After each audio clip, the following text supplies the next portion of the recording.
ఒక సినిమా ప్రేక్షకుల ముందుకు రావడానికి 2, 3 గంటలు మాత్రమే పడుతుంది. కానీ ఆ 2, 3 గంటల వెనుక ఎన్నో సంవత్సరాల కష్టం, త్యాగం, కలలు, కన్నీళ్లు దాగి ఉంటాయి. 'పెద్ది' సినిమా జర్నీ కూడా అలాంటిదే. డైరెక్టర్ బుచ్చిబాబు గారు ఈ కలని నిజం చేయడానికి దాదాపు 5 సంవత్సరాలు ఎదురుచూశారు. ఎన్ని అడ్డంకులు వచ్చినా, ఎన్ని వాయిదాలు పడినా కథ మీద నమ్మకం మాత్రం వదలలేదు. ఇక రామ్ చరణ్ గారు ఈ పాత్ర కోసం నెలల తరబడి ట్రైనింగ్ తీసుకున్నారు, రెజ్లింగ్ నేర్చుకున్నారు.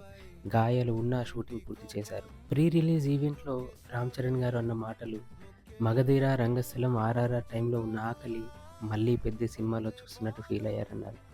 అంతే కష్టం, అంతే ప్యాషన్‌తో చేశారు అన్నారు.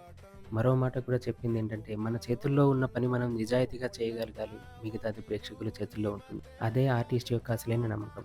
ఇక మొత్తం 'పెద్ది' టీమ్‌కి మనస్ఫూర్తిగా ఆల్ ది బెస్ట్ చెప్తూ, మీ కష్టం బ్లాక్ బస్టర్ విజయంగా మారాలని కోరుకుంటున్నాం. కల పెద్దదైతే ప్రయాణం కష్టమే, కానీ ఫలితం మాత్రం చరిత్ర అవుతుంది.